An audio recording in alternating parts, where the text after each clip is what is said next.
Hey, Paul Miser, how are you, man? Good. How you doing, Dan? I'm doing all right. So tell us a bit about the Chinatown Bureau, how you decided on the name, and how that relates to what you guys do. Yeah.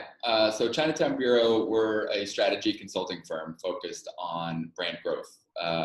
We find opportunities at the intersection of strategy and technology to really create consumer experiences and go-to-market strategies and business models where brands and companies can actually grow. The name of Chinatown Bureau is interesting. We like the idea of Chinatown. It's more of a mindset than it is a place. One, it's global. Everybody knows what Chinatown Bureau is. From a mindset perspective, there's a sense of tenacity. There's a sense of grit. There's a sense of passion. But there's this underwhelming sense of tomorrow is better than today. So as we kind of go into our client relationships and our client engagements, we really use that as kind of the underlying truth, is that, yeah, you may have a challenge now, but tomorrow is going to be better than today, and we're going to work together and help guide you through that. So I know we've talked about this in the past. One of the things I really liked about the name Chinatown Bureau is that, and I've been to Chinatown many, many times, but that the name kind of sticks, even though the actual place is constantly transforming. Yeah. So, and that's that seems to be metaphoric to what you guys are all about. Yeah. Exactly. Yeah. And even the way that we establish our operations based off of our experiences, we work with the sprint mentality. So we're constantly defining the problem as much as we can. And two is rapidly creating solutions and putting them out in the marketplace and letting them grow, evolve, and continue to flourish. And we break that into project plans down into a sprint mentality to allow us to be able to have that nimbleness and that agility for not only for a changing marketplace that's changing constantly, but also to help our clients have that ability to be agile. So at Fuse this year, we're talking a lot about a new unity. This is kind of our theme between business and design. And I've had discussions with a bunch of folks specifically about, quote, designing enterprise, unquote. I think this really speaks to what you guys do on a fundamental level. Can you speak about how designers help to do this? I know you guys aren't specifically pushing the design discipline, but I think design is integral to what you guys do. And if we think about the idea of designing enterprise, I would argue that pretty much is what you do. Yeah. So can we talk a little bit about designers and how does that exactly integrate with the Chinatown Bureau model? Yeah, I mean, the way that we look at designers and creativity is that everybody has that sense of design and creativity within them. Whether you're a specific visual designer, a communicator, a copywriter, or even a strategist, or even a program manager, there's creativity and there's art to a lot of the roles that we employ, but also just the roles that are out there in the marketplace. So I think the way that we look at design and the way that we look at creativity is really focused on how does an experience start to come to life. Whenever we work with our clients, we see that there's a big shift happening, that it's not just a product or a service anymore. It's that holistic experience. So that experience is quickly becoming the number one purchase decision for customers, surpassing product efficacy and price. So ultimately, that experience is becoming the most valuable asset that a company has. So when you talk about designing enterprise, the way we look at it and kind of the model that we've built is that enterprise should be built around the relationship of the customer and whatever that customer is experiencing. So from the moment that someone hears about your company to the moment that they're an advocate and shouting your benefits from the mountaintop, that entire journey is that experience, that holistic experience. So when you're designing an enterprise, you have to find those moments of opportunity, whether they're pain points or chores that a customer has to go through in order to be a part of your tribe, or those moments of cherish and celebration that you can expand on and make it a memorable experience.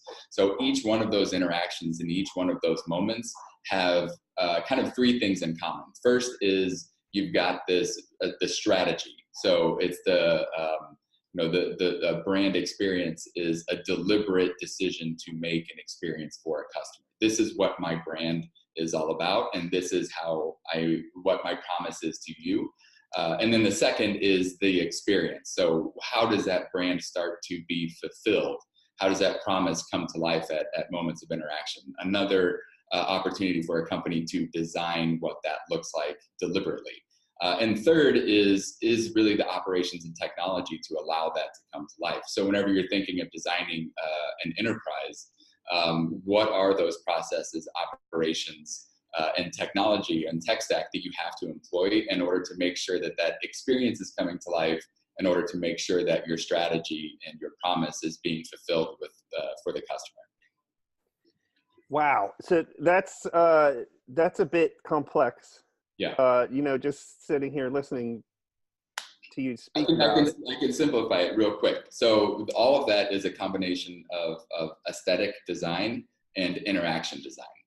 And so cool. Your brand promise needs to be fulfilled through a consistent aesthetic design from the brand and a consistent interaction model that grows along with the relationship. So, and I'm about to ask you about Ford Motor Company, because I know you've worked with them for a good amount of time, you and your partner Marie. So this brings me to one of the themes of Fuse this year, which is the 100th anniversary of Bauhaus. And Bauhaus came up through it emerged during the Industrial Revolution, and designers, there was a real manifesto there of like eliminating decoration and getting to like a pure geometry of things, and et cetera, et cetera. So when we look back 100 years ago, I think of Ford Motor Company, I think of the Model T. People were thinking about how to industrialize things. And to me, this is my whole take on all of it. All of that stuff is very concrete, and we have these things in front of us, and we have all of these artifacts from that era all the way up to today. When we talk about designing enterprise, I think things become a bit more abstract and complex. So can you speak about how design has changed over the past 100 years, especially when you're working with a group like Ford? And it would be great to hear about, just some insights there. When you're talking about if we're designing, assembly lines or auto parts, etc. When we're talking about designing experience or interaction or aesthetic, how does this all kind of come together? Yeah, speaking of a lot of information. That's information for a question. Right back at me, right? Yeah. So I think at essence, I think the way that design has unfolded, and I'm definitely not a designer, but I think the way that design has unfolded over the last 100 years is a combination of emotion and utility. So especially from a consumer standpoint, you want to see things that appeal to you, that emotionally connect to you, that understands you as an individual, whether it's through advertising, through service, through customer support. The more that a company understands you from a visual standpoint and from an interaction standpoint, I think has been critical over the last 100 years. And I think it started with the assembly line of let's get transportation to the masses. It's not just for an elite few anymore. Let's get this out to the masses. So there was that component, and then the utility of being able to use something, have something in front of you, use it, make sure that it does what it says it's going to do, make sure that it solves the challenge that that I have as an individual. So I think from an emotional standpoint and an efficacy standpoint, I think that's kind of where design has unfolded over the last 100 years. And, you know, just seeing Ford from an outside, or just auto manufacturing in general, is you've seen the evolution of design of vehicles kind of ebb and flow with kind of the state of the world. You know, in the 50s, there were these beautiful cars, 50s and 60s, these beautiful cars that, you know, were all about beauty and muscle and all of this. And then the 80s hit, and it was all about economy and being compact. And then the 90s hit, you wanted to get the biggest, the baddest car in the world. And then 2008 hit, and everybody wanted to go back to cars again. So I think the design really reflects you know, what's happening in the environment, what's happening in life. And if we fast forward, you know, to 2030, and we're talking about autonomous driving, that design is going to be completely different than what we're seeing now, because the vehicles become an opportunity to entertain, an opportunity to have leisure, an opportunity to get business done. So the design of the vehicle itself, both interior and exterior, become even increasingly more utility based off of what it is I need to accomplish getting from point A to point B. So I think, you know, what we're seeing in terms of all this, and even thinking about autonomous driving, is the World Economic Forum calls where we're living right now in this day and age is Industry 4.0.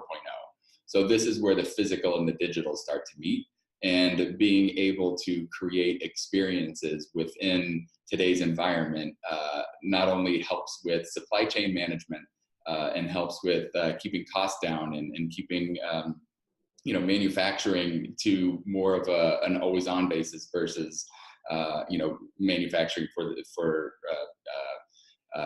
a huge scale, and that helps reduce climate issues and all of these things. So I think that as we kind of look at what's happening in today's day and age, it is that intersection of strategy and technology that allows us to take the elements of design, what's happening in today's environment, and create those incremental value exchanges for a business and a customer. Great stuff. That's it's so much to unpack there. Thanks, man. Yeah. I want to ask you, Chinatown Bureau, you guys have had the lights on for how long now? It's like 2 years, over 2 years, yeah. 2 years. Wow. Yeah. So congrats Thank for you. that. What?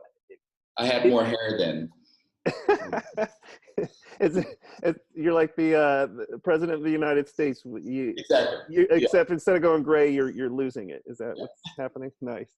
What would you say, Chinatown Bureau, when you're talking about your approach? And you know, frankly, it is. I think, you know, I know you and I talk a lot, and we do get into complexity. It's probably why we have these discussions, because I don't find a lot of people who like to have complex discussions. But when you talk about all of this stuff and you reflect upon the past 2 years of your business, what would you say, can you, to date, what's the biggest victory you've had implementing kind of your overall philosophy here?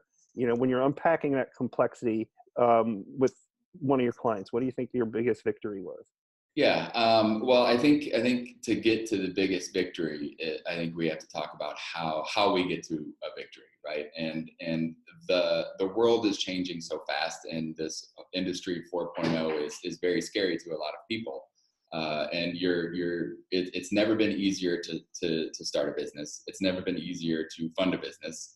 It's never been easier to scale a business. So there's these new entrants that are coming into every industry, upending some aspect of an industry. So you know, the Warby Parkers of the world and the Caspers of the world are going at these pain points in order to, or the pain points that customers have, and creating business models around it. And it may not be edging into market share yet, but it's changing behaviors. And so I think whenever we think of all this disruption, you know, folks within organizations can get very debilitated by all the change that's happening, and not being able to really make sense out of the complexity and understand what that next step might even look like. They just know things are happening Yeah. To our company, and we need to work our way out of it. So whenever we work with our clients, we really try to say, this isn't going to change overnight, or it hasn't changed overnight. Right. It has been a systematic, over time thing that has come to this industry, and it's going to be a systematic and time-based thing in order to react to it. So the first step is to change that perception and say, this is going to be a journey. This is going to be a roadmap.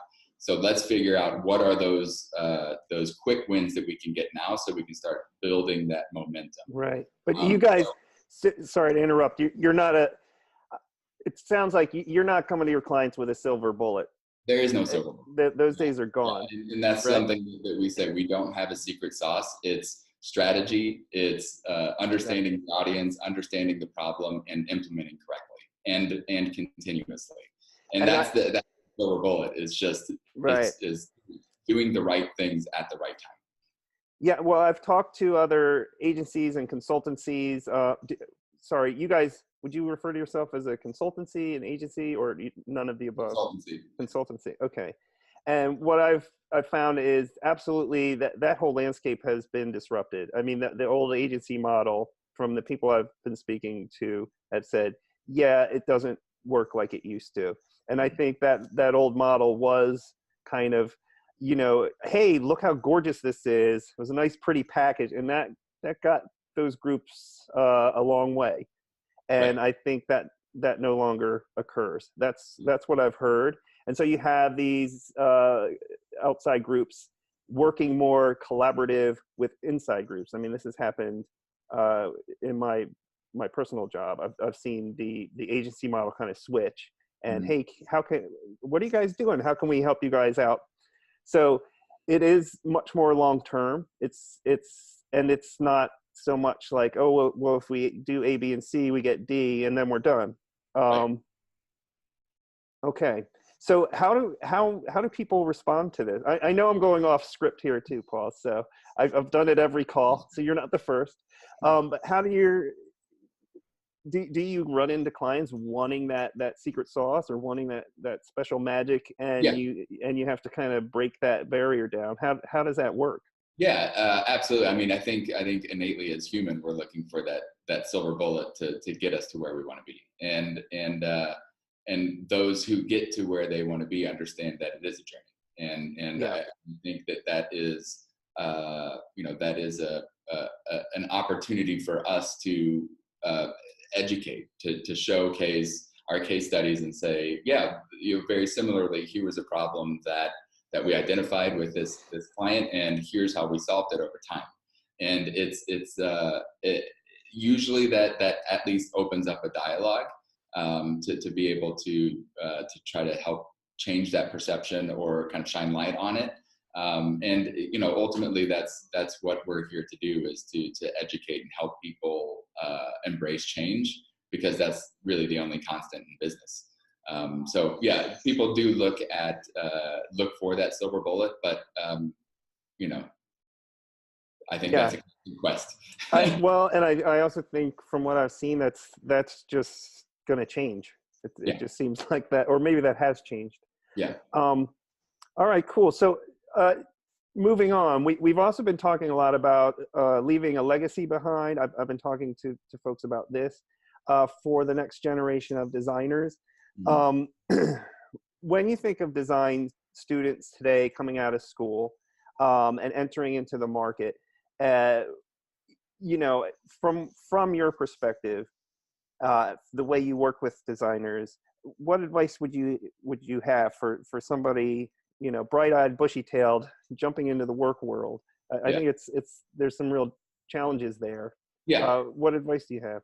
Yeah, I think it is challenging right now because, like you said, or to your point, the advertising industry is changing dramatically. There's technologies that are being built that reduce the need for kind of the low-level design jobs, right? So I think that the and design for design's sake, from like a campaign mindset is even changing, right? So it's not just about having a big idea in a TV spot and a very short-lived campaign. It's how does that communication and experience come to life over time.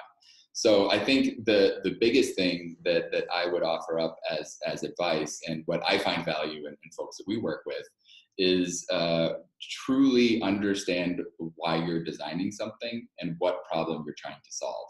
I think as we kind of fast forward, the thing that the humans will be the best position at is defining a problem, understanding that problem, and having empathy to solve that problem. So I think that truly embracing the challenge at hand and coming up with creative solutions to solve it, I think that's the number one thing that I would offer up as advice. Aesthetically, that's secondary to actually solving a problem. So that's I think that's really valuable stuff to know and to keep in mind, especially if you're, and I would agree with everything you said. Like I back in the day when I was young, it was like, oh, I could do a page layout, and I got a job. I got jobs doing that. But as time went on, it was indeed, even at that startup level, it's not, well, can you do a page layout? It's who's your page layout speaking to? Right. How's that impacting them? And as you design this, how do you improve upon that experience? To the point you're making about designing experiences. That was just not how. That was just not the case back in the day, 20 years ago or so. And like I said, I'm coming at it from a different perspective. Not being a designer, hands-on designer myself, but knowing the role that design plays. It is very valuable. It's very important. It is the future of business. Understanding both sides of what is a challenge and how to design a solution.